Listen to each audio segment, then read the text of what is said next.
বন্ধুরা দেখুন, আমি টবের মধ্যে কি সুন্দর থানকুনি পাতা লাগিয়েছি। এই যে আমার থানকুনি পাতা। তো এই থানকুনি পাতা তুলে আমি মুসুরির ডাল ভিজিয়ে আর থানকুনি পাতা দিয়ে আমি পকোড়া বানাবো। তো পাতাগুলো এখন আমি তুলে নিই। প্রচুর পাতা হয়েছে আর পাতাগুলোর সাইজগুলোও দেখুন বন্ধুরা, কত বড় দেখা যাচ্ছে, কি কত বড় বড় হয়েছে। এগুলা কিন্তু সবই থানকুনি পাতা। আমি এর মধ্যে তুলে তুলে রেখে দেব। প্রচুর হয়েছে, প্রচুর।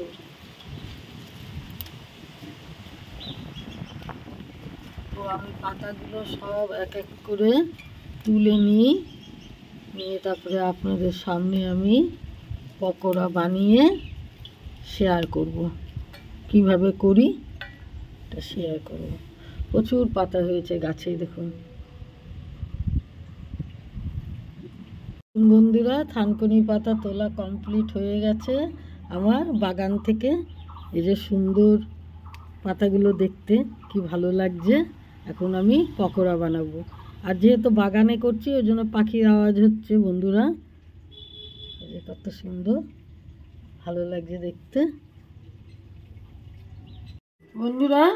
এই যে থানকুনি পাতা, এটারই পকোড়া বানাবো। এটা আমি কুচি কুচি করে কেটে নিব।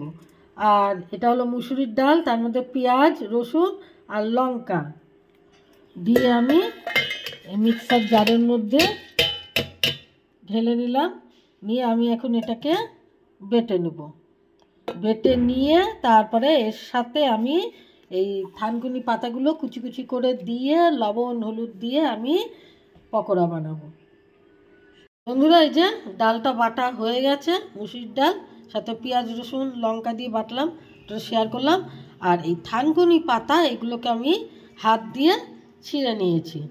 এটা অবশ্য হয়নি, এটাকে আমি কাটা হয়নি। এই যে হাত দিয়ে এইভাবে আমি টুকরো করে নিয়েছি, এই যে। আর এর মধ্যে আমি যেটা দেব সেটা হলো হলুদ। পরিমাণ মতো হলুদ দিয়ে দিলাম। আর লবণটা আগেই দিয়েছি বন্ধুরা। আর দিয়ে দিলাম জিরে গুঁড়ো বা পাউডার, আর দেবো ধনিয়া পাউডার। আর লবণটা বন্ধুরা আমি আগেই দিয়েছি। দিয়ে এইগুলো দিয়ে আমি এখন ভালো করে মেখে নেব। এই পাতা দিয়ে এগুলো দিয়ে ভালো করে মেখে নেব। এই যে মাখা হয়ে গেছে, তো রেডি। তো আমি এখন পকোড়াগুলো এই যে নিয়ে এখান থেকে তেলে দিয়ে দেবো। সরষের তেলে আমি করছি বন্ধুরা। তেল গরম হয়ে গেছে, একটু কমিয়ে দিই গ্যাসটা। আমি সব সময় বন্ধুরা অল্প তেল দিয়ে রান্নার চেষ্টা করে থাকি। কারণ যেহেতু তেল এখন বেশি খাওয়া ভালো না স্বাস্থ্যের পক্ষে, এর জন্য আমি সবসময় অল্প তেল দিয়ে রান্নাটা করার চেষ্টা করি। সে যে কিছু রান্নাই হোক না কেন অল্প তেল দিয়ে আমি সুন্দর করে রান্না করি আর কি, করার চেষ্টা করি বা করেও থাকি। আমার রেসিপিগুলো আপনারা দেখলেই বুঝতে পারবেন।